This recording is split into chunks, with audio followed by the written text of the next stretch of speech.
Right breaking చూస్తున్నాం. రోగులకు వైద్య సేవలు అందించాల్సిన ఈఎన్టీ ప్రభుత్వ ఆసుపత్రి ప్రాంగణంలో మురుగునీరు ఏరులై పారుతోంది. దీంతో మురుగునీటి ద్వారా ఆసుపత్రి వార్డులకు దుర్వాసన వ్యాపిస్తుండటంతో రోగులు ముక్కు మూసుకొని చికిత్స పొందాల్సిన దుస్థితి నెలకొంది. ఇక వైద్యులు సిబ్బంది పరిస్థితి మరింత దారుణంగా మారింది. ముక్కుకు మాస్కులు పెట్టుకుని దుర్వాసనలు పీలుస్తూనే వైద్య సేవలు అందించాల్సి వస్తుంది. అత్యవసరంగా ఈఎన్టీ ఆసుపత్రికి వచ్చే రోగుల పరిస్థితి మరీ దారుణంగా మారింది. మురుగునీటిలోంచి నడుచుకుంటూ వెళ్లాల్సి రావడంతో అవస్థలు పడుతున్నారు. ఈ ఆసుపత్రి ప్రాంగణంలో నాలా డ్రైనేజీ పొంగు పొర్లుతూ ఏరులై ప్రవహిస్తున్నా జీహెచ్ఎంసీ అధికారులు తమకేమీ పట్టనట్లు వ్యవహరిస్తున్నారని రోగులు ఆసుపత్రి సిబ్బంది వాపోతున్నారు.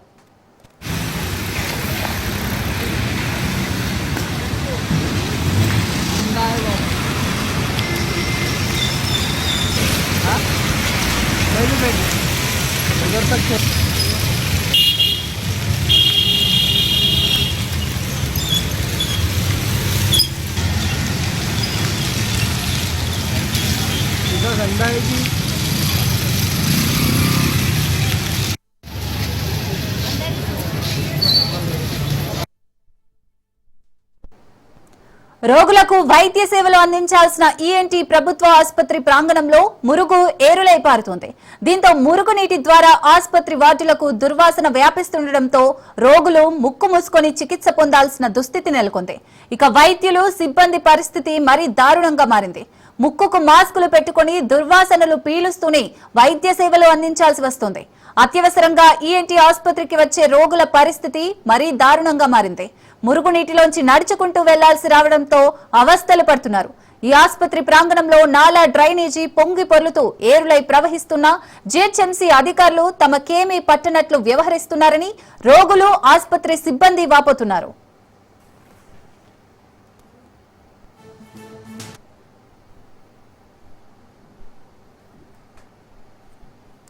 నర్మెట ఆయిల్ ఫామ్ ఫ్యాక్టరీ ప్రారంభం రాష్ట్రంలోని వేలాది రైతుల జీవితాల్లో గుణాత్మక మార్పు తీసుకొస్తుందని హరీష్ రావు తెలిపారు. ఫ్యాక్టరీ ద్వారా రైతులు కొత్తగా ఆర్థిక అవకాశాలను పొందగలుగుతారని చెప్పారు. కేసీఆర్ నేతృత్వంలో 120 లక్షల ఎకరాల్లో వరి పండింపజేసే దశకు తెలంగాణ రైతులు చేరుకున్నారని సంతోషం వ్యక్తం చేశారు. నేడు కాంగ్రెస్ ప్రభుత్వం రైతుల విశ్వాసం కోల్పోతుందని విమర్శించారు.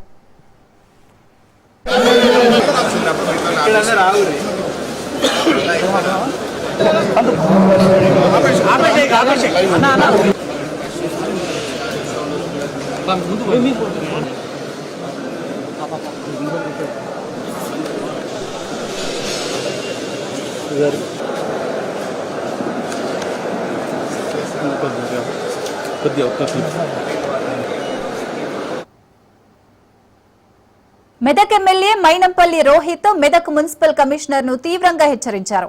పన్నులు పెంచకూడదని, అక్రమంగా అదనపు బిల్లులు వసూలు చేయకూడదని ఆయన స్పష్టం చేశారు. ప్రజలకు భారంగా, ఇబ్బందికరంగా ఉండే విధంగా పన్నులు పెంచకూడదని చెప్పారు. ప్రజల సంక్షేమం, శ్రేయస్సు ముఖ్యమని రోహిత్ తెలిపారు. అదనంగా ప్రజలు ఎటువంటి అక్రమ పన్నులు చెల్లించవద్దని సూచించారు.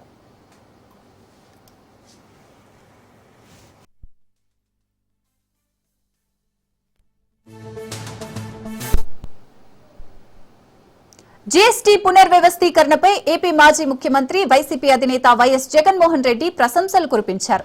ఈ సంస్కరణల వల్ల పన్ను విధానం మరింత సులభతరం అవుతుందని ఆయన ట్వీట్ చేశారు. వస్తువుల ధరలు తగ్గడం, సేవలు సులభంగా అందడం వంటి లాభాలుంటాయని పేర్కొన్నారు. చిన్న సమస్యలు ఎదురైనా చివరి ఫలితంగా వినియోగదారులకు లాభం చేకూరుతుందని ఆయన అభిప్రాయపడ్డారు. జీఎస్టీ పునర్వ్యవస్థీకరణ ఆర్థిక వ్యవస్థను మెరుగుపరిచి కొత్త ఊపిరిని అందిస్తుందని పేర్కొన్నారు.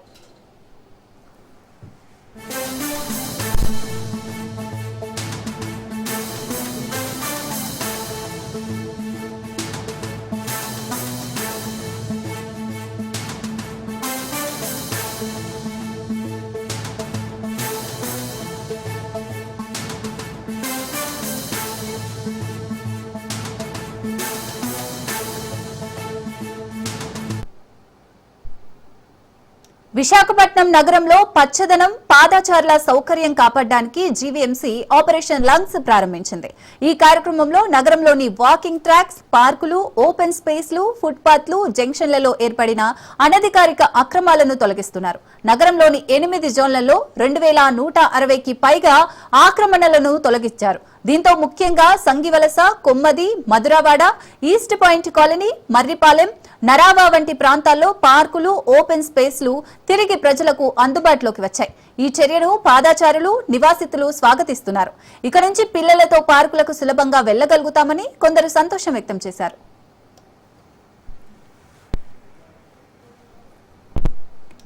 మరోవైపు వీధి వ్యాపారులు కొంత ఆవేదన వ్యక్తం చేస్తున్నారు. ప్రత్యామ్నాయ స్థలాలు చూపించకుండా బలవంతంగా తొలగించారని ఆవేదన వ్యక్తం చేస్తున్నారు. దీంతో తమ బతుకులు కూలిపోతాయని చిన్న వ్యాపారులు వాపోతున్నారు. అయితే నగరంలోని ప్రజా ప్రదేశాలను తిరిగి ప్రజలకు అందించడమే ప్రధాన లక్ష్యమని జీవీఎంసీ అధికారులు చెప్పారు. పాదాచారుల సౌకర్యం, పచ్చదనం రక్షణ కోసం ఆపరేషన్ కొనసాగుతుందని తెలిపారు. ఆపరేషన్ లంగ్స్ ఇంకా కొన్ని వారాల పాటు కొనసాగనుంది.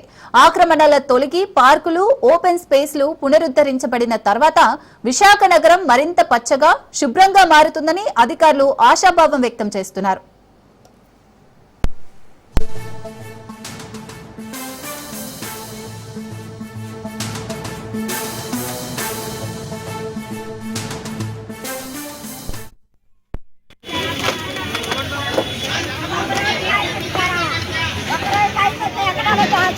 కదా ఏ టైమో లేదో వచ్చారు లాగేశారు. మేము అలా బాధపడాలి. అయినా మనమేకన్నా న్యాయం చేస్తాం. అందరూ కలిసి ఓటేసినందుకు మాకు గొప్ప న్యాయం. నమస్కారం నీకు నీకు నీ బిడ్డలకు నమస్కారం. నాయన మాకు న్యాయం చేసినందుకే. Municipal open space, layout open స్పేస్ల్లో 17 పార్కుల్లో ఆక్రమణలు గుర్తించాము. ఆ 17 పార్కుల్లో ఆక్రమణల్ని తొలగించి ఓపెన్ స్పేస్ని ఆక్రమణ నుండి విముక్తి కలిగించడం జరిగింది. తదుపరి 300 పైచిలకు ఓపెన్ స్పేస్ని గుర్తించి వాటికి ఫెన్సింగ్ కానీ కాంపౌండ్ వాల్ లేదు అనే విషయం గుర్తించాము. ఇంజనీరింగ్ సిబ్బంది, టౌన్ ప్లానింగ్ సిబ్బంది కలిసి వాటికి ఫెన్సింగ్ చేయడానికి చర్యలు తీసుకుంటున్నాము. ఇప్పుడు రెండవ దశలో జీవీఎంసీ ఫుట్పాత్లని, అదేవిధంగా రోడ్లని ఎంక్రోచ్ చేసి తాత్కాలిక ఆక్రమణల్ని తొలగించడం అనేది లక్ష్యంగా పెట్టుకున్నాము. రోడ్లు విశాలంగా ఉండి ఆక్రమణ నుండి లేకుండా ఉంటైతే ట్రాఫిక్ అంతరాయం లేకుండా ముందుకు వెళ్లే అవకాశం ఉంది. జంక్షన్లో కూడా జంక్షన్లో ఈ ఆక్రమణ వల్ల ట్రాఫిక్ ఇబ్బంది కలుగుతుంది. ఈ ఆక్రమణ తొలగించడం వల్ల జంక్షన్ క్లియరెన్స్ కూడా అవుతుంది. అదేవిధంగా ఫుట్పాత్ల్లో ఆక్రమణలు తొలగించడం వల్ల పాదచారులకు చాలా సౌలభ్యం వస్తుంది. ఈ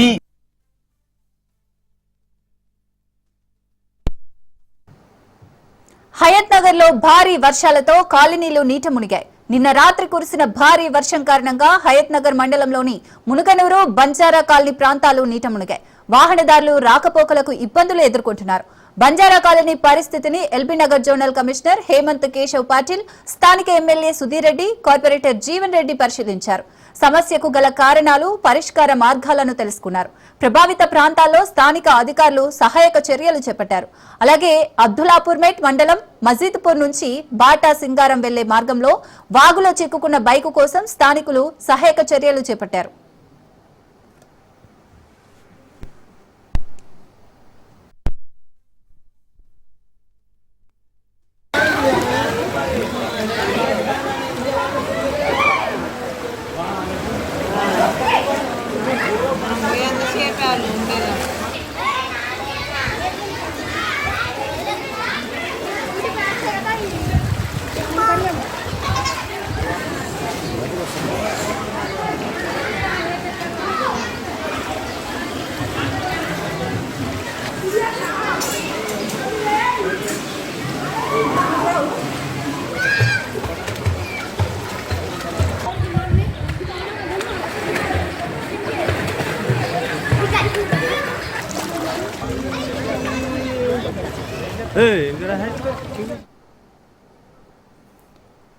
ఏపీ శాసన మండలిలో గందరగోళం నెలకొంది. మెడికల్ కాలేజీల ప్రైవేటీకరణ ఆపేయాలని వైసీపీ ఎమ్మెల్సీలు నినాదాలు చేశారు.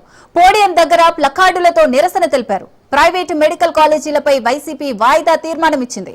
అయితే ఈ తీర్మానాన్ని మండలి చైర్మన్ తిరస్కరించారు. దీంతో వైసీపీ సభ్యులు ఆందోళనకు దిగారు. సభలో గందరగోళం నెలకొనడంతో మండలిని చైర్మన్ వాయిదా వేశారు. ప్రైవేట్ పరమా మీరు నిరసన అనేది మీ సీట్లో చేయాలి తప్ప పోడియం దాకా వచ్చి విధానం వెంటనే మెడికల్ కాలేజీలపై చర్చ వెంటనే రద్దు చేయాలి. మెడికల్ కాలేజీలపై మెడికల్ కాలేజీ చర్చ వెంటనే.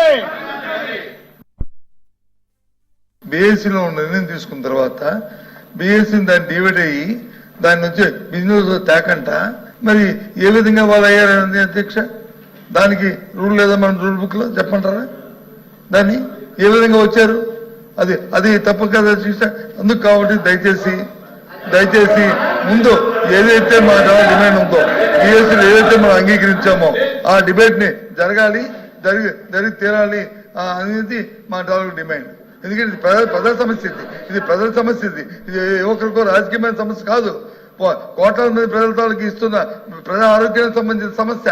వాళ్ళందరూ ఎంత ఇబ్బంది పడుతున్నారో ఈ సమస్య. కాబట్టి జరగాలి, డిబేట్ జరగాలి. మీరు తీసుకున్న నిర్ణయం ప్రజా వ్యతిరేకంగా రద్దవ్వాలి. అప్పుడే ముందుకెళ్తాం. అంతేగాని మాకు ఇంకో దురుద్దేశం లేదు. మొత్తం ఎక్స్ప్లెయిన్ చేస్తాము. ఈ రోజు తీసుకున్నటువంటి నిర్ణయం వల్ల ప్రజలకు ఏ రకంగా మేలు జరుగుతుంది, ప్రజలకు ఏ రకంగా ఉపయోగపడుతుందని చెప్తాం అధ్యక్ష. మీరు ఏదైతే ఎజెండాలో పెట్టారో ఆ ఎజెండా ప్రకారం తీసుకోండి. ఈ రోజు ఎజెండాలో ఒక ఇష్యూ తీసుకున్నారు, రేపు ఇంకోటి తీసుకోండి. ముందు సభ అదుపులో పెట్టండి అధ్యక్ష.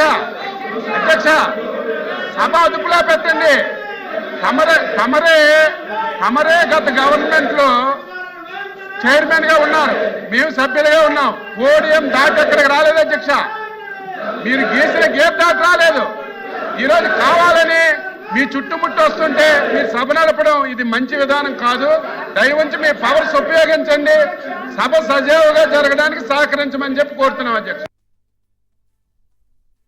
సభని ఆర్డర్ పెట్టే ప్రయత్నం మీరు చేస్తున్నప్పుడు సభ్యులు చాలా ఖచ్చితంగా నియమ నిబంధనల ప్రకారం మనం ఏ విధంగా పనిచేసుకుంటామో తెలియాలి అధ్యక్ష. ఒకసారి మీరు తిరస్కరించిన తర్వాత ఒక సెషన్ లో మళ్ళీ అదే అంశం పైన వాళ్ళు ఎట్లా ప్రస్తావిస్తారు అధ్యక్ష? రూల్ 64 చూడమనండి. మీరు పాయింట్ ఆఫ్ ఆర్డర్ అధ్యక్ష, అది కరెక్ట్ కాదు కదా. Point of order rule number 64 చూడండి. మీరు చాలా క్లియర్ గా you cannot repeat a motion. ఇవ్వండి రూల్ నెంబర్ 64 ఇవ్వండి. You cannot in the same session you cannot bring the same motion again. ఒకసారి దాన్ని డిస్కషన్ చేస్తే మళ్ళీ వాయిదా తీర్మానం ఇవ్వడం లేదు. కానీ వాయిదా తీర్మానం అనేది మనం తిరస్కరించిన తర్వాత చైర్మన్ గారు వాయిదా తీర్మానం ఒక్కసారి మీరు తిరస్కరించిన తర్వాత ఇంకోసారి రాకూడదు సెషన్ లో ఆ అంశం పైన వారు ఎట్లా అండి. రూల్ నెంబర్ 64 చూడండి. మీరు యాక్షన్ తీసుకోవాలి. మీరు అట్లా వదిలేస్తే ఎట్లా? మీరు ఉత్సవరాయుడైన తిరుమల శ్రీ వెంకటేశ్వర స్వామి వారి వార్షిక బ్రహ్మోత్సవాలకు సర్వం సిద్ధమైంది. దేశంలో అత్యంత విశేష భక్తుల ఆదరణ పొందిన ఉత్సవాలు శ్రీవారి బ్రహ్మోత్సవాలు. 9 రోజుల పాటు వివిధ వాహనాలలో శ్రీవారి ప్రతిరూపమైన మలయప్ప స్వామి దర్శనమిస్తారు. శ్రీవారి బ్రహ్మోత్సవ వేడుకలను తిలకించేందుకు తండోపతండాలుగా భక్తులు తరలివస్తారు. సెప్టెంబర్ 24 నుంచి అక్టోబర్ 2 వరకు 9 రోజుల పాటు జరగనున్న స్వామివారి సాలకట్ల బ్రహ్మోత్సవాలకు విస్తృతంగా ఏర్పాట్లు చేస్తున్నారు టీటీడీ అధికారులు.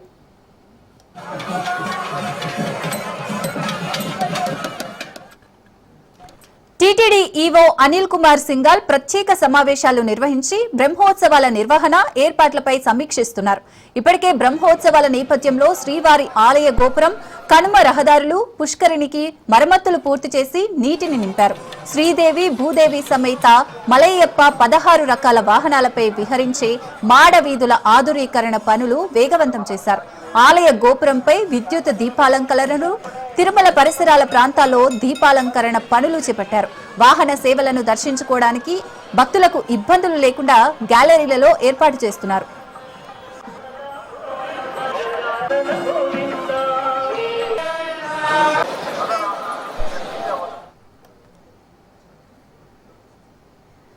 తొలి రోజు సీఎం చంద్రబాబు శ్రీవారికి పట్టు వస్త్రాలు సమర్పించనున్నారు. భక్తుల సౌకర్యార్థం టీటీడీ నిర్మించిన వెంకటాద్రి నిలయం PAC 5ను ఆయన ప్రారంభించనున్నారు. భక్తులకు ఎలాంటి ఇబ్బందులు తలెత్తకుండా అన్ని ఏర్పాట్లు పూర్తి చేయమని టీటీడీ ఈవో అనిల్ కుమార్ సింఘాల్ తెలిపారు.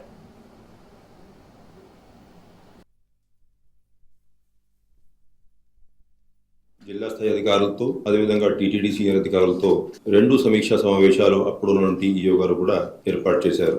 మళ్ళీ నేను వచ్చాక 11వ తేదీ టీటీడీ అధికారులతో అందరితో కూడా జరిగినటువంటి ఏర్పాట్ల మీద సమీక్ష నిర్వహించుకున్నాం. టీటీడీ బోర్డు కూడా ఒక ప్రత్యేకమైన సమావేశం ఏర్పాటు చేసుకొని భక్తుల కోసం చేసినటువంటి ఏర్పాట్లు కూడా బాగా విస్తృతంగా డిస్కషన్ చేశారు.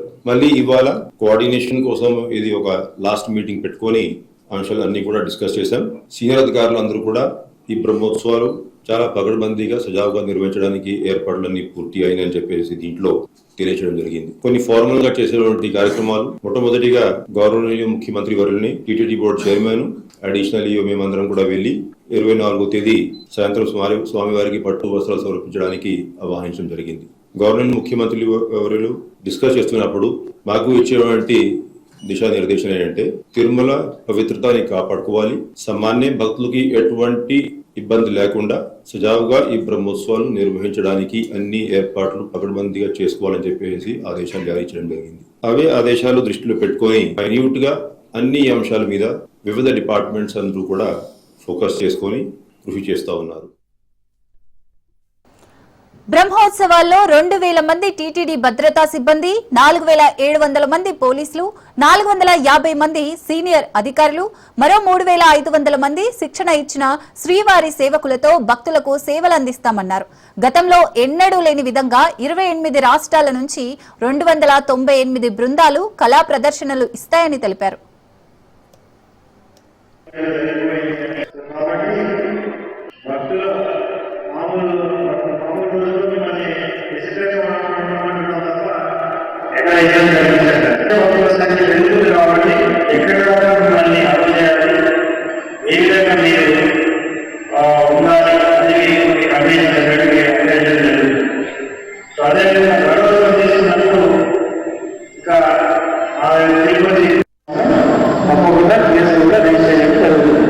అందుకే నేను ఫస్ట్ మంచిగా చెప్తున్నాను మీ అందరికీ, మనం అందరం కలిసి మంచి బ్రహ్మోత్సవం చేయడానికి మీ అందరూ సహకరించాలి, మంచి పేరు తీసుకురావాలి. అది మనకి టీటీడీకి మంచి పేరు ఉంటుంది, తిరుపతికి మంచి పేరు ఉంటుంది. మనకు మోదమై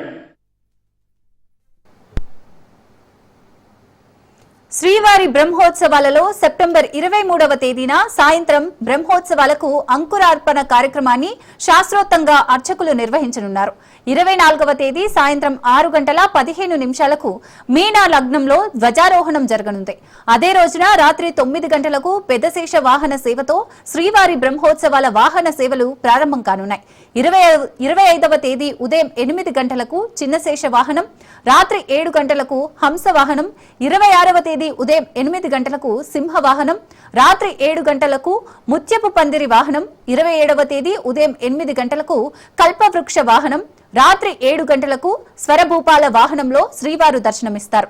సెప్టెంబర్ 28వ తేదీ ఉదయం 8 గంటలకు మోహిని అవతారం, రాత్రి 7 గంటలకు గరుడ వాహనం, 29వ తేదీ ఉదయం 8 గంటలకు హనుమంత వాహనం, సాయంత్రం 4 గంటలకు స్వర్ణరథం, రాత్రి 7 గంటలకు గజవాహనం, 30వ తేదీ ఉదయం 8 గంటలకు సూర్యప్రభ వాహనం, రాత్రి 7 గంటలకు చంద్రప్రభ వాహనం, అక్టోబర్ 1వ తేదీ ఉదయం 7 గంటలకు రథోత్సవం, రాత్రి 7 గంటలకు అశ్వవాహనం, 2వ తేదీ ఉదయం 6 గంటలకు చక్రస్నానం, రాత్రి 9 గంటలకు ధ్వజారోహణం కార్యక్రమంతో శ్రీవారి బ్రహ్మోత్సవాలు పరిసమాప్తమవుతాయి.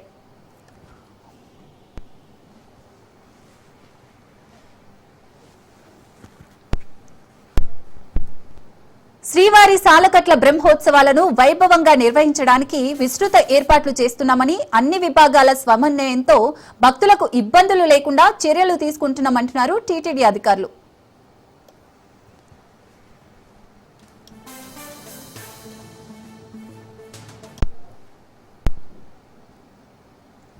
విజయవాడ ఇంద్రకీలాద్రి దుర్గమ్మ ఆలయంలో దసరా ఉత్సవాలు ప్రారంభమైనాయి. ఈ ఉత్సవాలు అక్టోబర్ 2 వరకు నిర్వహించబడతాయి. భక్తులు 11 అవతారాల్లో దుర్గమ్మను దర్శించుకునే అవకాశం ఉంది. తొలి రోజు దుర్గమ్మ శ్రీ బాలా త్రిపుర సుందరి రూపంలో భక్తులకు దర్శనం ఇవ్వనుంది. దర్శనాలు ఈ రోజు ఉదయం 8 గంటలకు ప్రారంభమవుతాయి. భక్తులు దర్శనానికి ఇంద్రకీలాద్రి చేరుకుంటున్నారు. భక్తులకు ఎటువంటి అసౌకర్యాలు కలగకుండా ఆలయ అధికారులు ఏర్పాట్లు చేశారు.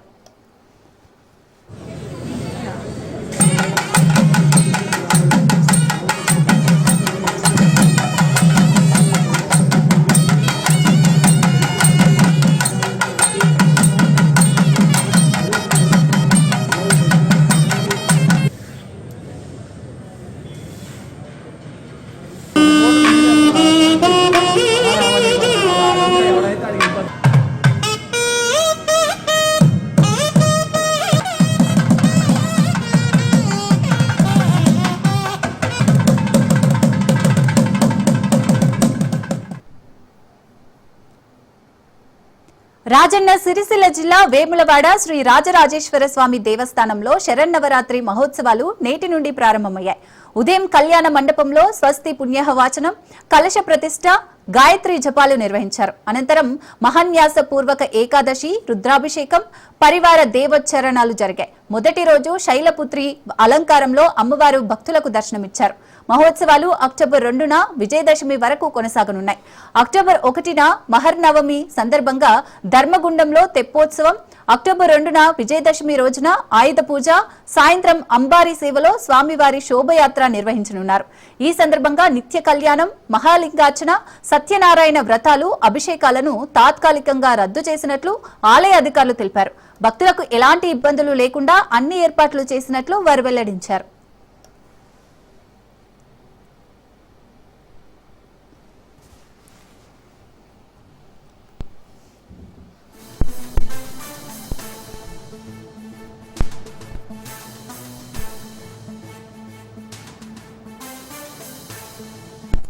శైలపుత్రి అనేటువంటి వాక్యాన్ని అనుసరించి ఈరోజు శైలపుత్రి అవతారం, ఆ అమ్మవారు విశేషంగా ఆ శైలపుత్రి అంటే హిమవంతుని యొక్క కుమార్తెగా జన్మించినటువంటి అమ్మవారి యొక్క అవతారం, ఆ అలంకారంలో అమ్మవారు దర్శనమిస్తారు. సాయంకాలం విశేషంగా మనకు ఆ రాజరాజేశ్వర స్వామి వారు నందివాహనం మీద ఊరేగిస్తారు. కాబట్టి భక్తులందరూ కూడా స్వామివారిని దర్శించి రాజరాజేశ్వర స్వామి వారి యొక్క 11 రోజులు వచ్చింది కదా ఈసారి 11 రోజులు రావడం విశేషం అండి. 4వ రోజు తిథి యొక్క వృద్ధి వల్ల కూష్మాండ చతుర్థి, కూష్మాండేరు చతుర్థకం అనేటువంటి వాక్యాన్ని అనుసరించి చతుర్థి 4వ అలంకారమైనటువంటి కూష్మాండ అవతారం 2 రోజులు రావడం అనేటువంటి చాలా విశేష పర్వకాలం. కాబట్టి ఆ రోజు విశేషంగా అమ్మవారికి 2 రోజులు కూడా ఒకే అవతారం జరిగించుకునేటువంటి భాగ్యం మనకు కలిగింది. దాంతోపాటు తిథి వృద్ధౌ తిథి క్షరే నవరాత్రం అపార్థకం అనేటువంటి దేవీ భాగవతాలను అనుసరించి ఒకసారి తిథి యొక్క క్షయం వల్ల 8 రోజులే రావచ్చు, ఒకసారి తిథి యొక్క వృద్ధి వల్ల 10 రోజులు రావచ్చు. కాబట్టి ఈరోజు నవరాత్రులు ఈసారి మనకు 10 రోజులు రావడం అనేది చాలా విశేషం. 11వ రోజు దసరా పర్వకాలం. కాబట్టి భక్తులందరూ కూడా గమనించి ఇంకా వారు చేసేటువంటి జప తప అర్చన హోమాలన్నీ కూడా విశేషంగా చేసుకునేటువంటి భాగ్యం మనకు అమ్మవారు ప్రసాదించారు. కాబట్టి మనందరం కూడా దేశమంతా ప్రపంచమంతా కూడా సుభిక్షంగా ఉండడానికి చక్కగా ఆ దేవి అమ్మవారిని చక్కగా మనందరం కూడా ఆరాధించుకొని ఆ లోకక్షేమానికి పాటుపడాలని చెప్పి మనసారా ప్రార్థిస్తూ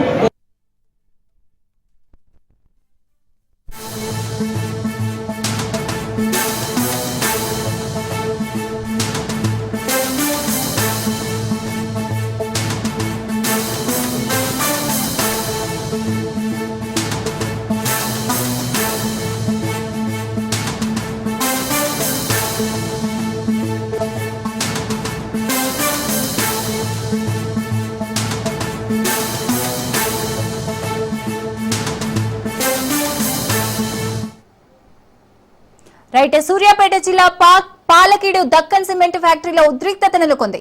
పోలీసులపై బీహార్ కార్మికులు దాడి చేశారు. ఇటీవల ఫ్యాక్టరీ ప్రమాదంలో బీహార్ కు చెందిన ఒక కార్మికుడైతే మృతి చెందారు. నష్టపరిహారం ఇప్పిస్తామని చెప్పి మాట తప్పడంతో కార్మికులు ఆగ్రహం వ్యక్తం చేస్తున్నారు. ఆఫీస్ పై దాడి చేసి అద్దాలు, ఫర్నిచర్ ధ్వంసం చేశారు బీహార్ కార్మికులు. పరిస్థితి అదుపు చేయబోయిన పోలీసులపై కూడా వారు దాడి చేశారు. పోలీస్ వాహనంపై రాళ్లతో దాడి చేశారు.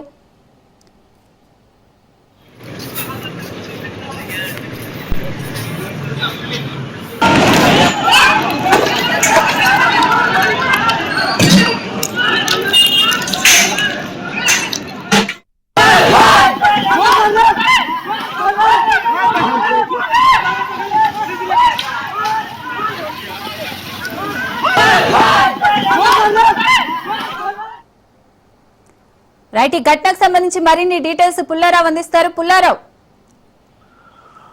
సూర్యాపేట జిల్లా పాలకీడు మండలంలో ఉన్నటువంటి దక్కన్ సిమెంట్ ఫ్యాక్టరీ వద్ద ఉద్రిక్త పరిస్థితులు నెలకొన్నాయి. నిన్న ఆదివారం రోజు బీహార్కు సంబంధించినటువంటి ఒక కార్మికుడు వాళ్ళకి ఏర్పాటు చేసినటువంటి షెల్టర్ అంటే వాళ్ళకు ఉంచినటువంటి ఒక అద్దె భవనంలో ఉంటూ మరణించిన పరిస్థితి నెలకొంది. సో ఈ విషయానికి సంబంధించేసి బీహార్ కార్మికులు కూడా ఎవరైతే తమను తీసుకొచ్చేసి ఈ యొక్క ఫ్యాక్టరీలో నియమించారో దానికి సంబంధించిన కాంట్రాక్టర్ కు ఈ యొక్క విషయాన్ని వివరించగా ఆ కాంట్రాక్టర్ మాత్రం ఈ విషయంలో ఎట్టి స్పందించిన పరిస్థితి లేదు. నిన్న నుండి కూడా ఆ కాంట్రాక్టర్ విషయం చెప్పేసి ఆ చనిపోయినటువంటి కార్మికుడికి సంబంధించేసి న్యాయం చేయమని చెప్పేసి బీహార్ కార్మికులందరూ వేడుకుంటున్నప్పటికీ కూడా అతను ఏమాత్రం అతని నుంచి ఏం స్పందన లేకున్న పరిస్థితి. నిన్న నుంచి కూడా ఇదే పరిస్థితి కొనసాగుతుంది. అయితే ఈ రోజు ఉదయం ఆ కార్మికులందరూ కూడా ఇక దక్కన్ ఫ్యాక్టరీ వద్దకు చేరుకొని యాజమాన్యానికి ఈ విషయాలు చెప్పాలని చెప్పి వెళ్ళారు. ఆ సమయంలో దక్కన్ సిమెంట్స్ యాజమాన్యం కూడా ఇది మాకు సంబంధమైన విషయం, కేవలం మీ యొక్క ఎవరైతే కాంట్రాక్టర్ ఉన్నారో అతని ద్వారా తెలుసుకోండి అని చెప్పేసి కూడా వాళ్ళు బీహార్ కార్మికులు చెప్పారు. కానీ ఆ సమయంలో తమ యొక్క తోటి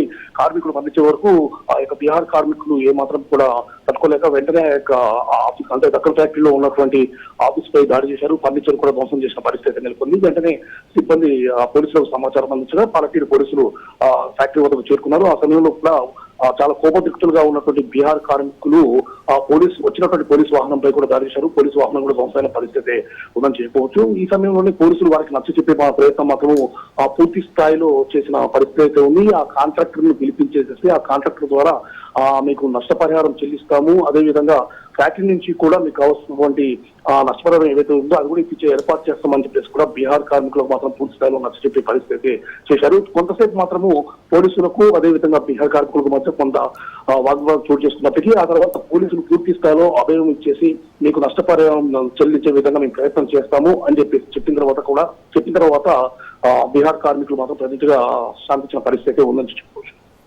రైట్, థ్యాంక్ యూ పుల్లారావు.